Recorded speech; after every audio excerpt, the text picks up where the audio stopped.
Little Orange Plum. Hello everyone and welcome to Little Orange Plum. Today we are looking at a little subreddit called r/InsanePeopleFacebook. So for today, we're basically taking a look at all of the crazies on the internet. So even though it is the same people Facebook, we're actually going to start off with Twitter counts right. So we have a tweet. It is from a Karen. This is one of the reasons why I'm so inclined to accept a Karen tweet, because it's a Karen one. We have, yes, the K word is stronger than the N word. At least currently, misogyny and patriarchy has been around longer than slavery. Just don't use either, okay? And then we have, dear millennials. Any great, truly great tweet definitely has to start with, okay, millennials, that's pretty much a given. Dear millennials, rather. So we have, stop saying Karen.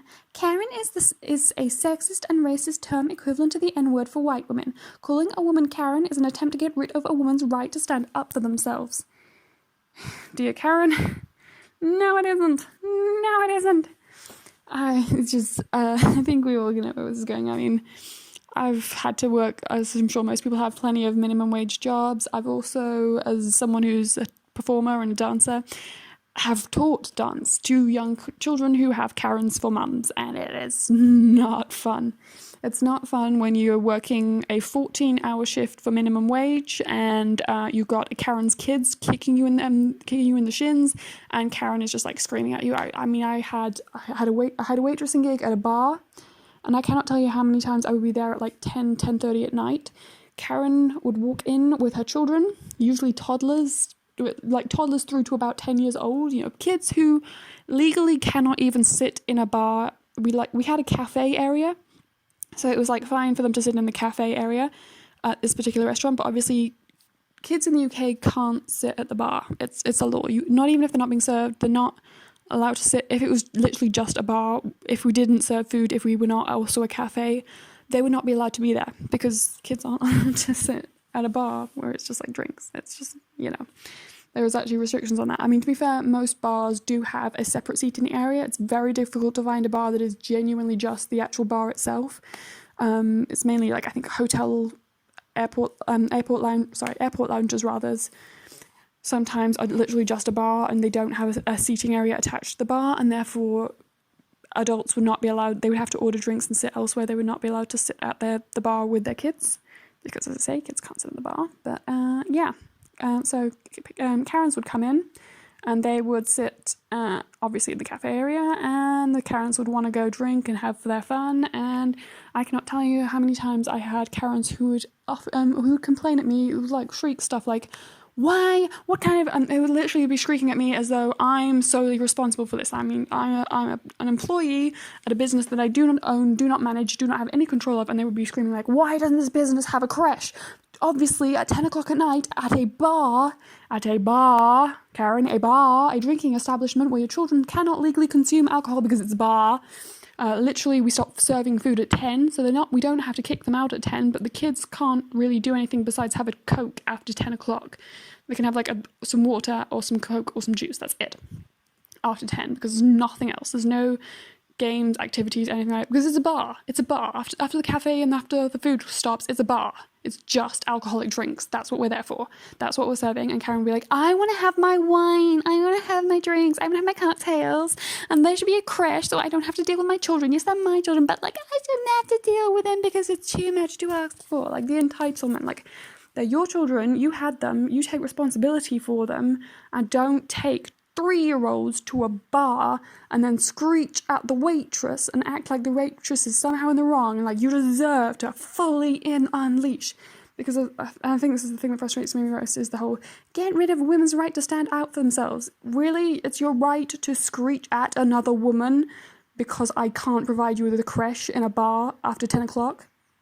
Really, Karen? That's you standing up for yourself? You need, like, where's my right to stand up for myself? Because I had to financially provide for myself. I could not afford to get into an argument with a Karen and potentially risk losing my income. So as a woman, when you screech at me in a minimum wage setting, I just have to stand there and take it. I'm not allowed to stand up to Karen when Karen wants to fight me about me not providing childcare for her toddler in a bar.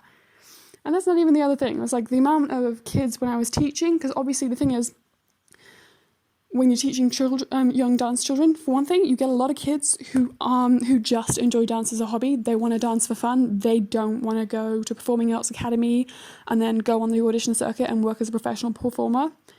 They just don't. There's some kids who just want to do it as a hobby, and that's completely fine, and I'm completely happy to teach kids who want to do it as a hobby.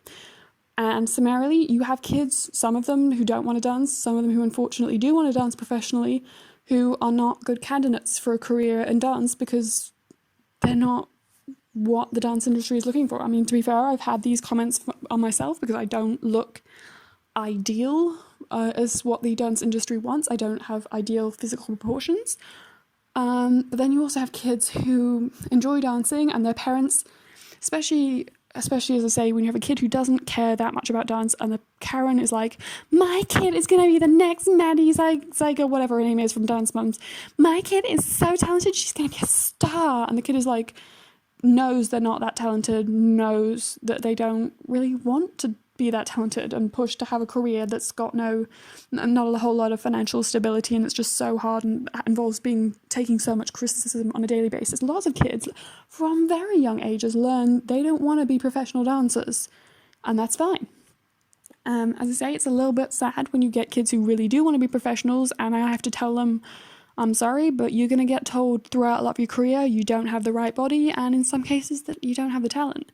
You just have kids who don't pick up choreography very well. They don't learn dance steps very quickly. They don't have a great, strong sense of musicality. They don't have a great stage presence, but they still want to dance, and they can't imagine, they don't have anything else that they're that passionate about, so they can't imagine having a career in everything else. And it really sucks when you have to tell them, you're really going to struggle to have a career in dance, and you would be better off finding something else that you're actually better at to pursue. And the Karens just don't want to hear it. They just want to screech and be like, oh my gosh, you are a monster. How dare you tell my child that they're not perfect? And you just want to be like, do you want me to tell your kid, you're not perfect, you're not the most amazing dancer in the world, you could try, you're fully free to try for a career, but it's going to be hard for you?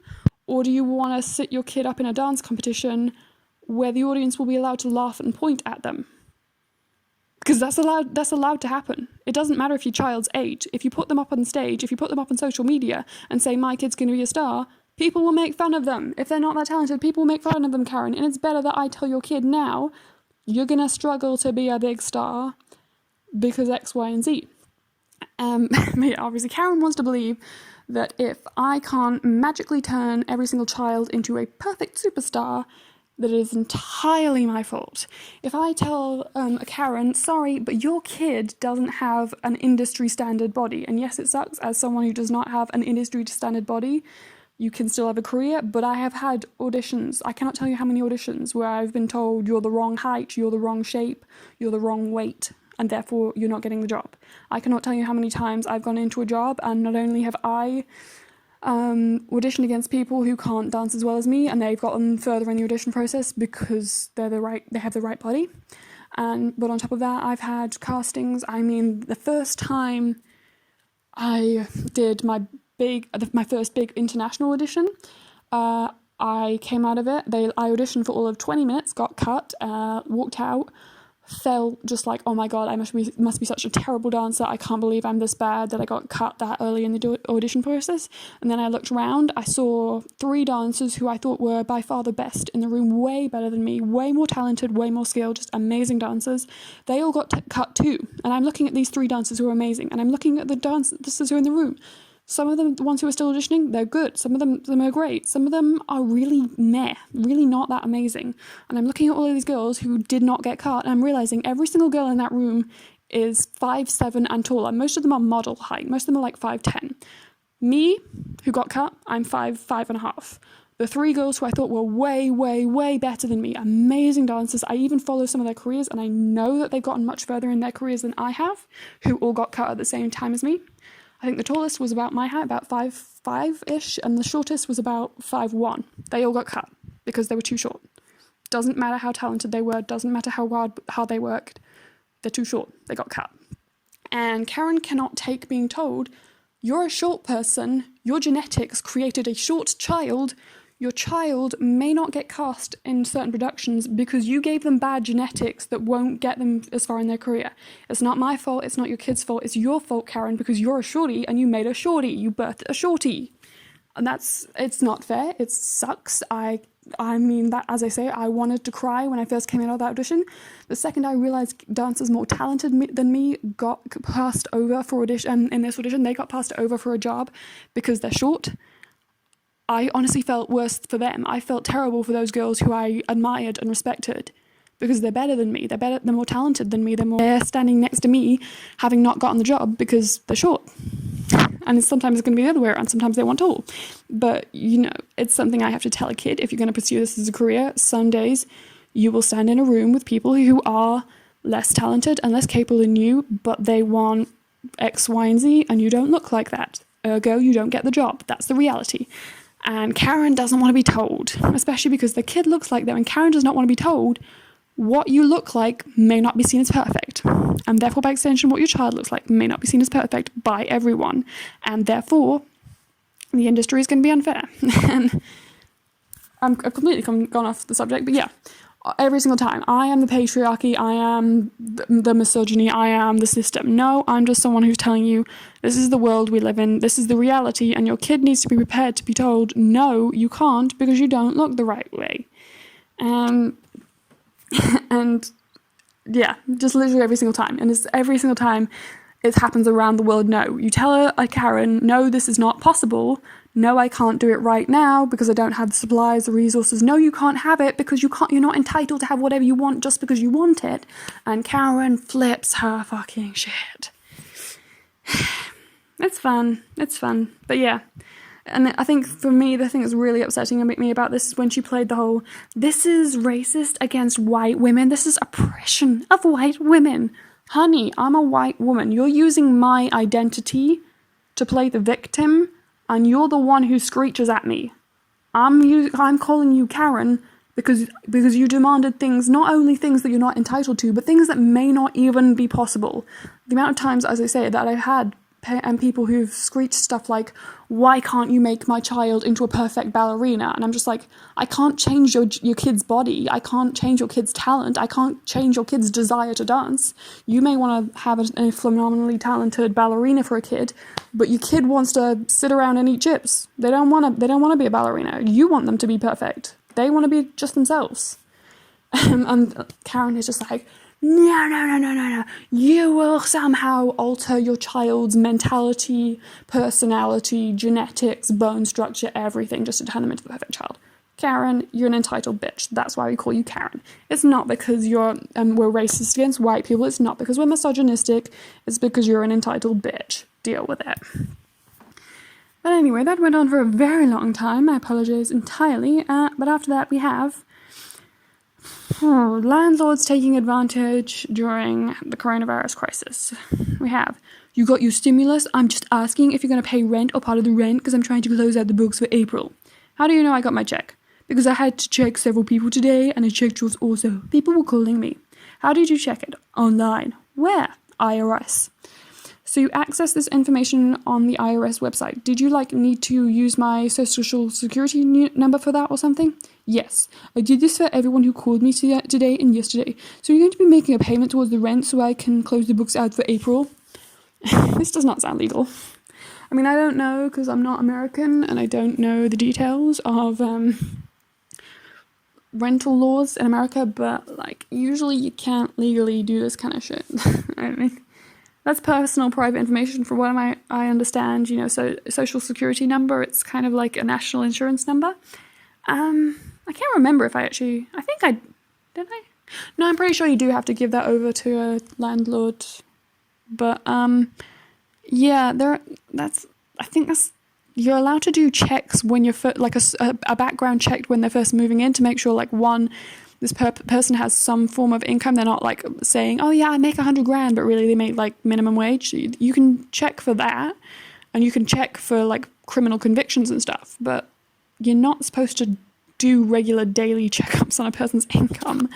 Yeah, it's just, especially because I understand that landlords may be having some problems, but a lot of the mortgages and stuff like that has been frozen.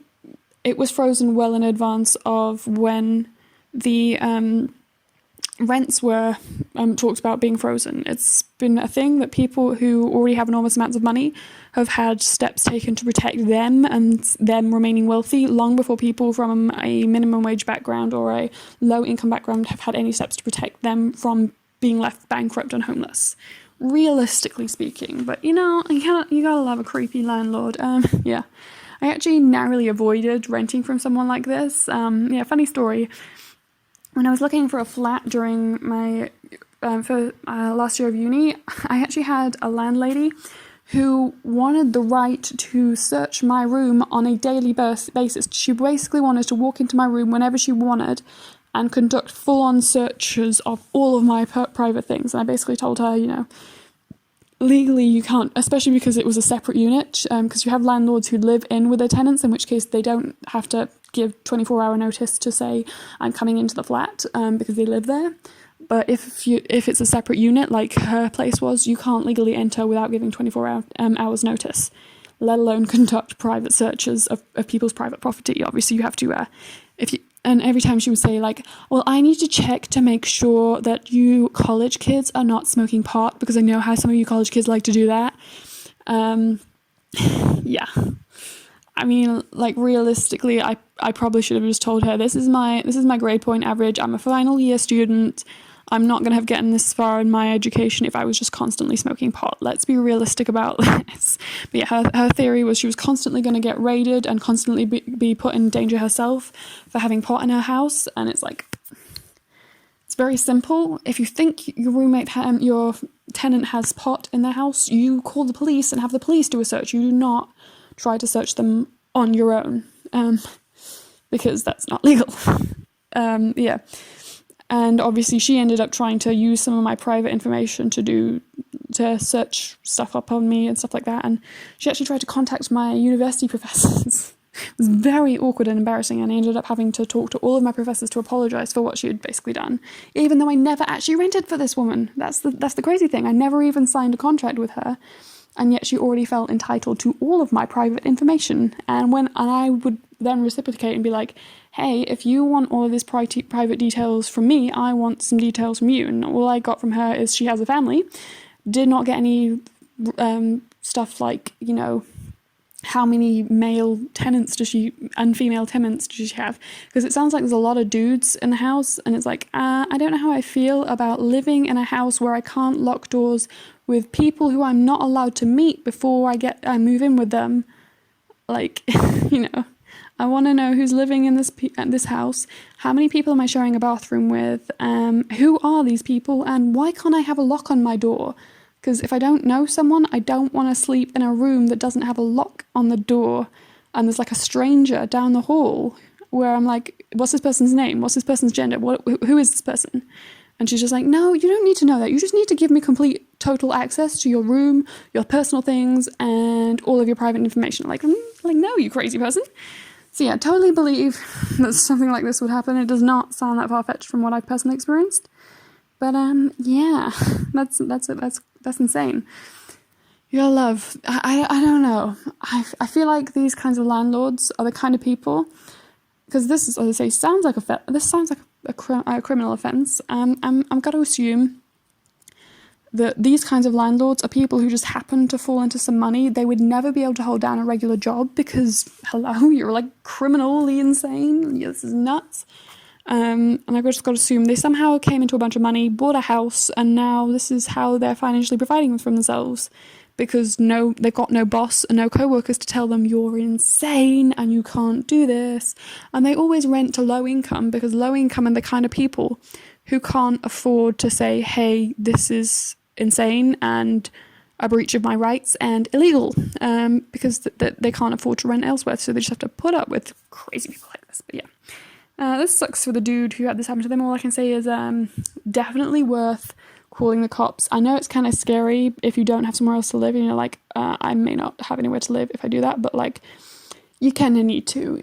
It's one of those situations where he's not going to it's going to end up in court one way or another. Either You know, he's just going to keep trying to push for you to give money that you don't have in a time of crisis until he tries to evict you, which probably obviously can't legally do now, but the second the crisis is over, you best believe if he doesn't have everything he wants, this dude's going to try to evict his tenant right away. The best thing to do would be to send information to the cops now. Basically just say, this guy invaded my privacy, used information illegally, because... And I'm sure a bunch of people are going to say, yeah, you are allowed to do background checks. And it's like, you're not allowed to constantly invade someone's privacy. Like, even, as I say, I have had to give up private information to landlords before. But it was always a case of, I literally had to sign a document saying that I gave them authority to do a single background check in order to get the tenancy agreement. It's not like they now have unlimited rights to research me whenever they want and check up on me constantly. No, they have to send you a written legal document stating that I am giving them permission I have to sign so that they can do these checks. You can't just, but yeah, pretty sure, as I say, not 100% sure because it's maybe different in America, but I'm pretty sure you would still have to do that again. You'd have to have a contract, have them sign it, and you would be allowed to do a background check when the contract was originally signed and when any tenancy agreement was renewed. You would not be allowed to just check up on someone's bank details whenever you want to. That's like nuts. There's no way that's legal. But yeah, so definitely call the cops on that one. And that's where I'm going to wrap this up because I've gone on forever today on just 2.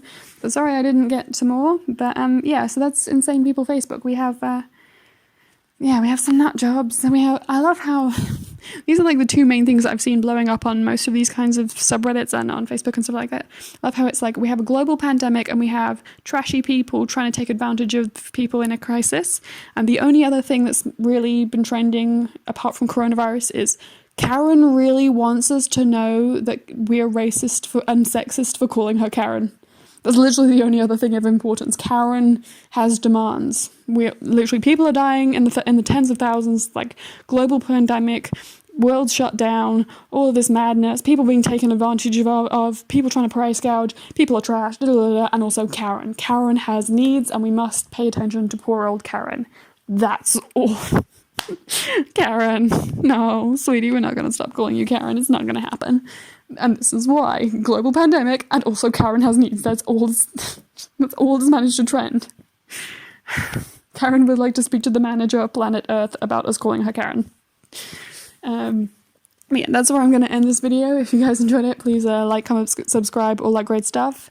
If you want to see all of the worst of humanity showing its ugly face, there are people showing the best of themselves in this time of crisis, but they're definitely showing the worst of themselves on Insane People Facebook.